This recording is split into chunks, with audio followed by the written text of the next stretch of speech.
there, ladies and gentlemen. This is Rocky Dhir with Texas Bar TV, coming to you from the State Bar Annual Meeting 2016 here in beautiful Fort Worth.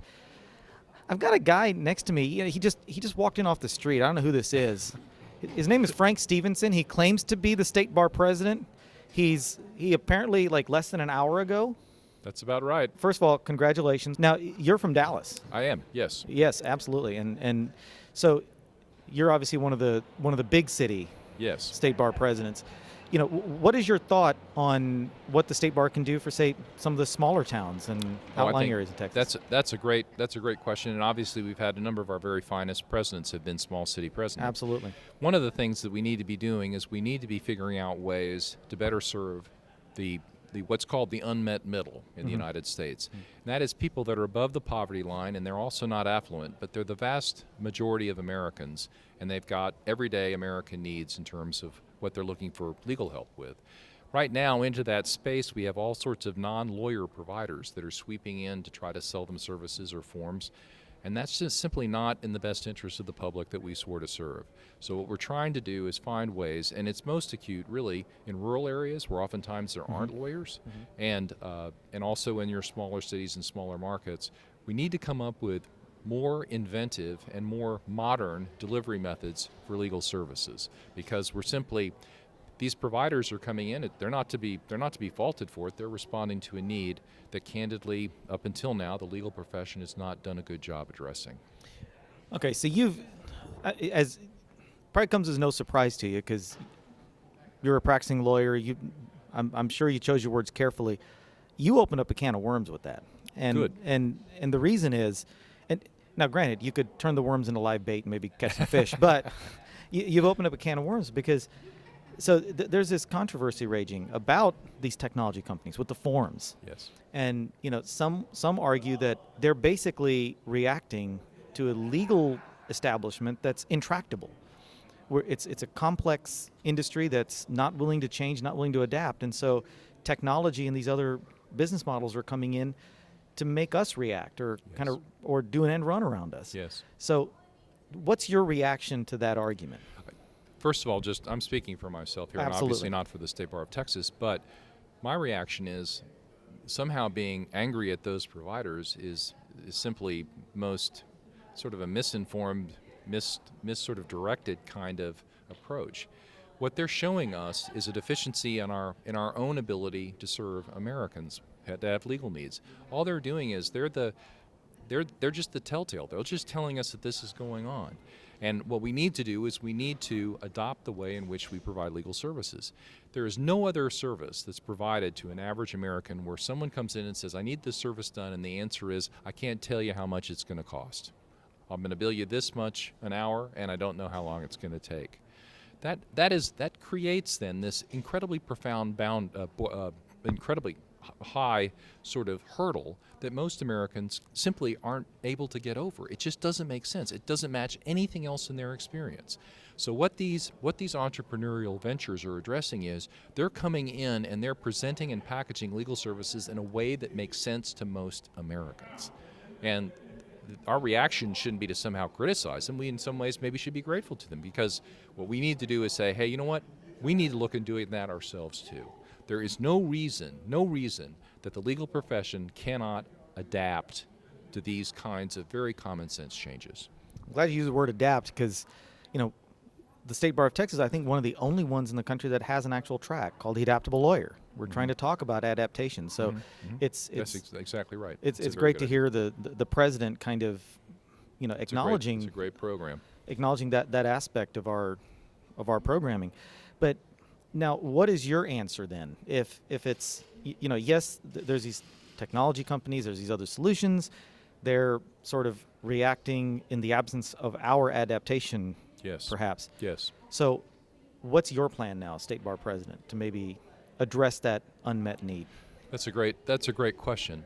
And I don't mean to be evasive, but the first point to make is it is not susceptible to a single cure. There is not going to be a single answer that's going to address this. And what instead we need to look for are programs which, in some kind of a creedal way, in an additive way, that they all work together to help us serve this unmet middle.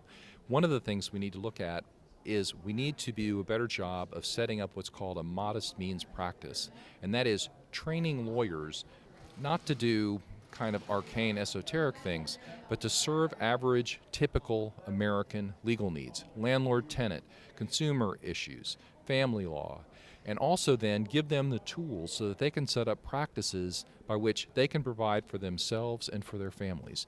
And these aren't wacko ideas. These are all things that have been tried and tested and actually implemented. These are all things that work.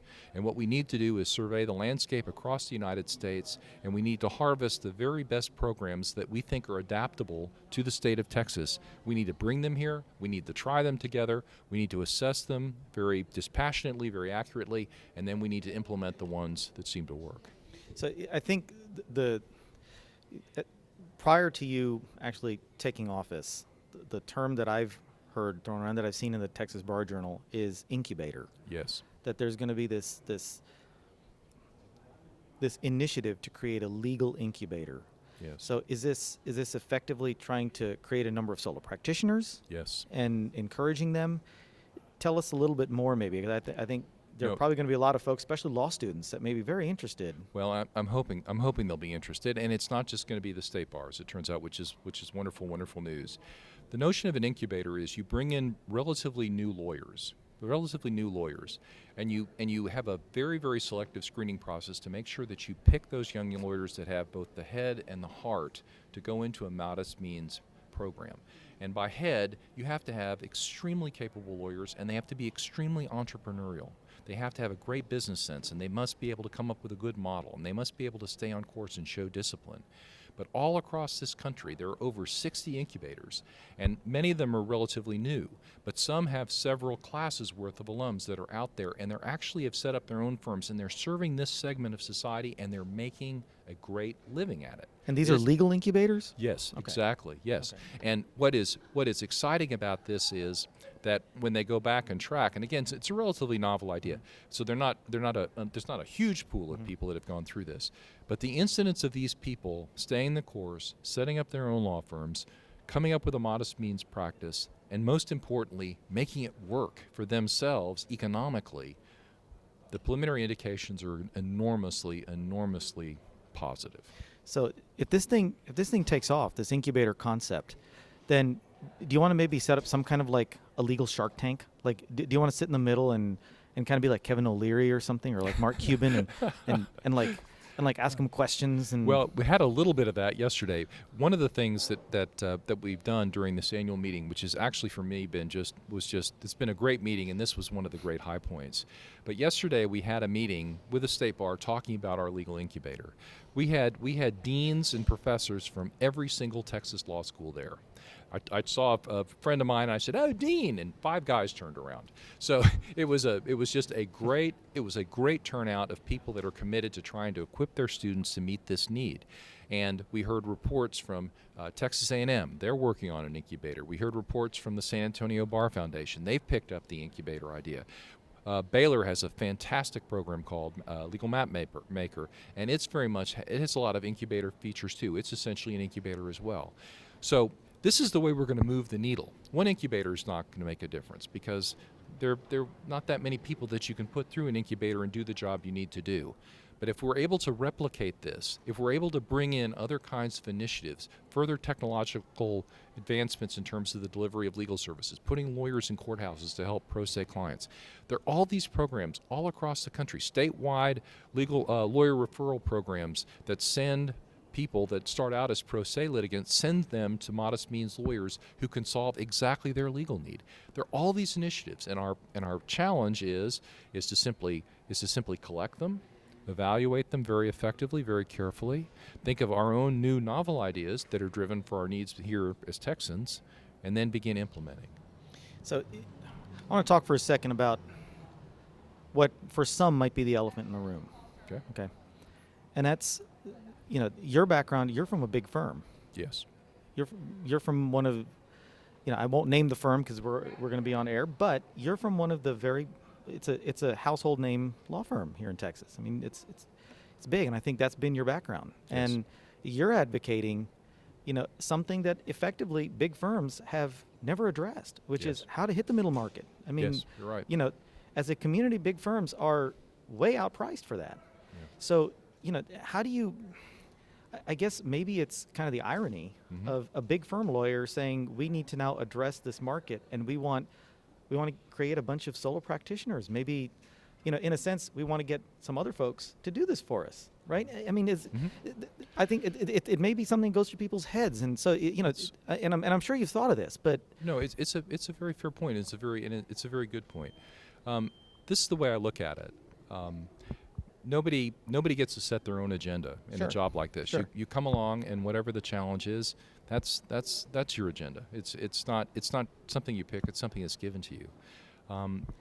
As Texas lawyers, whether we want to admit it or not, we are in this all together. It's not like our profession can fail and it only affects this segment or it only affects that segment. It affects every one of us. And the fact that 1 out of 5 low-income Americans, only 1 out of 5 get their legal needs met, that's tragedy. But what's interesting is middle America, it's only 2 out of 5. It's only 2 out of 5 middle-income Americans get their legal needs met, and that's appalling. And these are people that if we can figure out a way to do it, we can equip them with lawyers. And having a lawyer is better than having something else. It's better than having a form. It's better than having some entrepreneur. It's better than talking to someone at a phone bank that probably is not even a Texas lawyer. It's better than all those things. And we can make that happen. And I'm very committed to making it happen, not just for the good of this particular segment or that particular segment, because it's essential for the good of the practice of law in Texas. so I'm not trying to put words in your mouth, but it sounds like what you're saying is maybe this is something that firms of all sizes need to be paying attention to, Yes. and maybe supporting this incubator initiative. I mean, is that fair, or am I? That's very, very fair. And in my own practice or in the practice of other people that were large firms, we're constantly getting requests from people that are looking for particular tasks to be done. Our friends are looking for lawyers for this, or friends of friends are looking for lawyers for this. My firm and other big firms would actually be the absolute best referral type of operation for an incubator or for people that were in modest means. So it happens to be right now what I view at least is the most significant challenge to the legal profession in Texas. And it's for that reason, and because I'm here now, that's why I'm going to address it. Now, one thing you said earlier was that as a state bar president, you don't necessarily set your own agenda, you take what's given to you. Yes. So was that pin given to you? 'Cause that's pretty sweet. that is, I mean, that is, I don't know if you guys can see this where you're sitting, but it's an awesome pin. I wear it with enormous pride. As we've been sitting here, I've seen some of our past presidents walk by. These have been, for me, the lodestars in my professional life. I've circumnavigated against the men and the women that have walked by. So the thought that I'm somehow in a position to wear this pin is humbling. we also need to talk about something else, and this is not something that was handed to you. This is something that looks like you did very much yourself. That is an amazing mustache. So, I mean, like, Well, it's like Tom Selleck level. You know what? That's about the kindest thing that's been said about this mustache in about 20 years. And I've had it for quite a long time, and I don't know. I don't think I could function without it. I'm seeing the dimple in the tie, Yeah. and it's. I don't know if that's a tailored suit, but boy, it's. I mean, no, it's a. you're a sharp dress. You're like ZZ Top. I mean, no, it was all about the tie. It really was. that really dimple was. is impressive. I actually swore to one of the trade associations, and there's a secret society that teaches this. I swore that I wouldn't disclose it, so I just can't do that. You won't even tell me, like, off camera? No. I mean, I promise not to tell. No, What if I grow a mustache? Well, then we can talk. Okay. Then we can talk. Okay. Frank, it's been a pleasure. Thank you so much. Really enjoyed Thank you. really enjoyed having you here. Hopefully all of you guys at home will be following Frank's initiatives as president and the incubator I'm really excited to see how this pans out, because I think it's about time, and we really need this kind of leadership. So Frank, thank you again. Thank you. All of you at home, if you didn't make it out to this annual meeting, you got to come out next year. It's going to be in Dallas, Absolutely. Frank's hometown. Yep. You guys got to come out. You get to meet folks like this. You get to talk about ideas like incubators and how we can all pitch into this. It's a great initiative, great Thank you. state bar. It's a model for other states, and so you guys got to be here. But thank you all for joining, for listening. Thank you again, Frank. My pleasure. And this is Rocky Dhir signing off for Texas Bar TV. We'll see you next time.